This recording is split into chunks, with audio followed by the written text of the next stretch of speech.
In this occasion, I'm going to talk to you about two-handed spear technique in Europe across the broadly defined Middle Ages.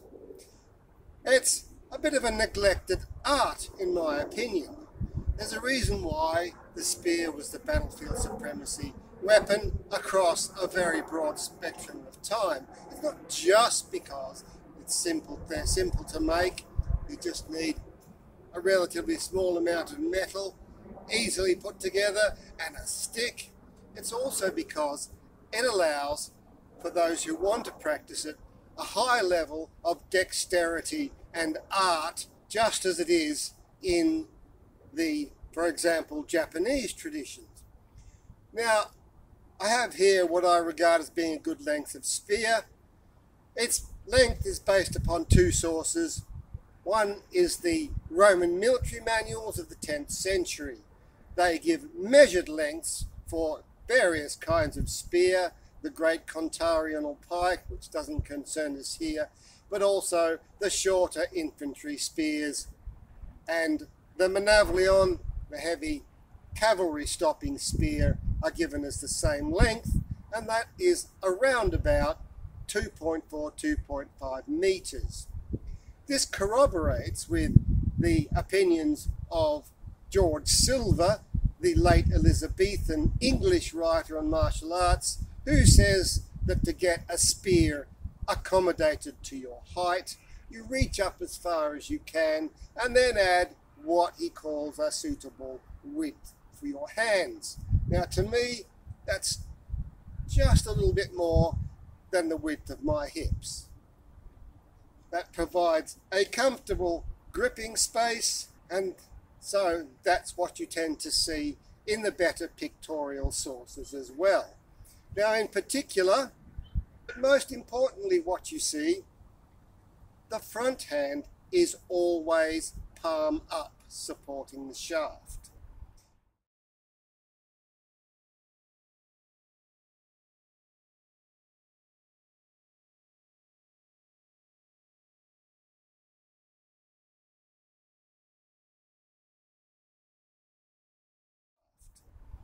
There's a very good reason for this. It allows for the greatest dexterity of use for the weapon itself and the most accommodating body posture and footwork profile for a martial art approach.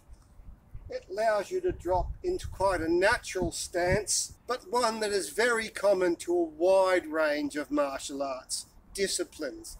Your front foot towards your opponent, your back foot about the length of a foot behind, and either 45 degrees or 90 degrees to the front foot.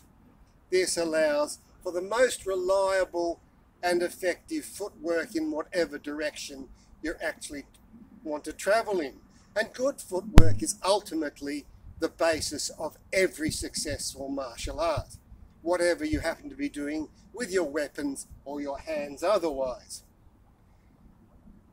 So here we are then, as I say, left hand supporting the weapon, palm uppermost. This allows you for the greatest, simplest dexterity. You hardly move your front hand at all.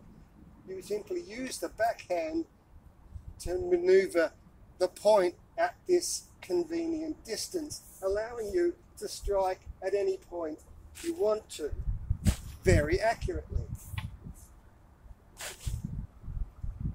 It allows you, particularly if you're fencing another spear, to use a lot of the techniques that people might recognize nowadays as being in modern fencing for foil and epee. You can bind, you can disengage under, you can cut over, you can beat in either direction, deflecting the opponent's shaft.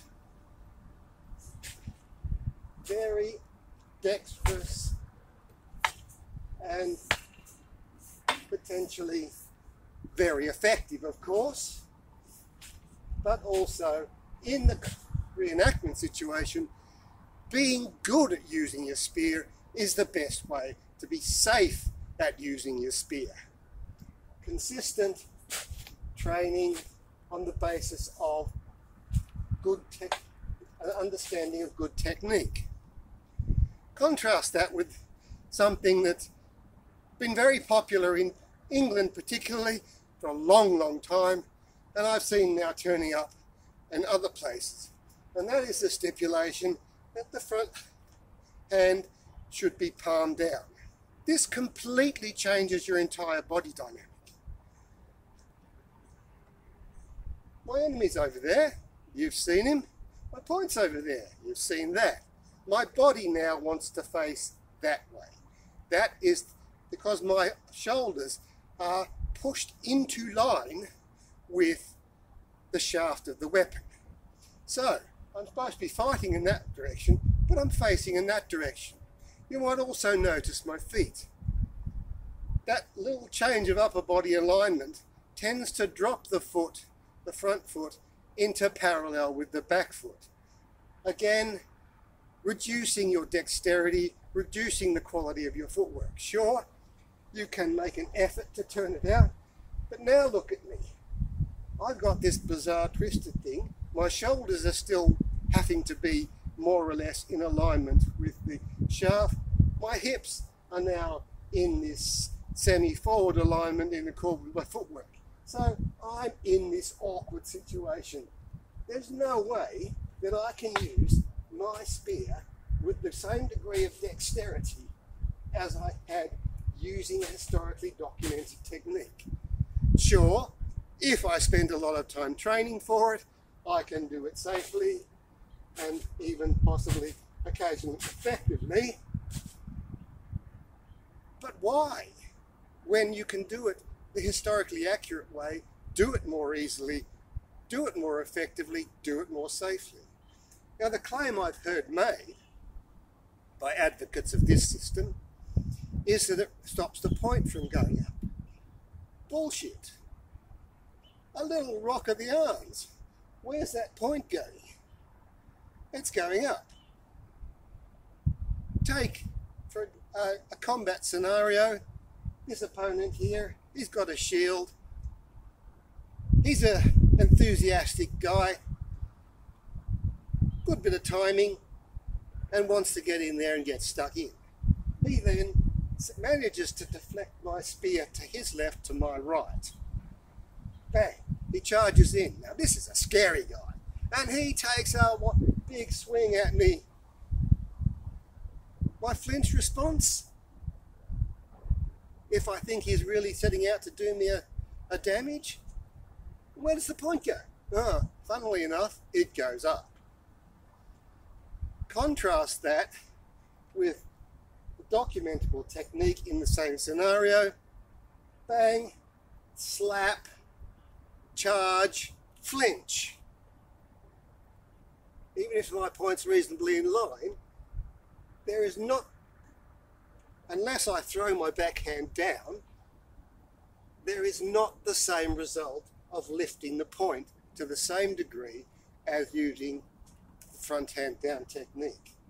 So the simple fact is, it's not safer. The argument that it's safer is false.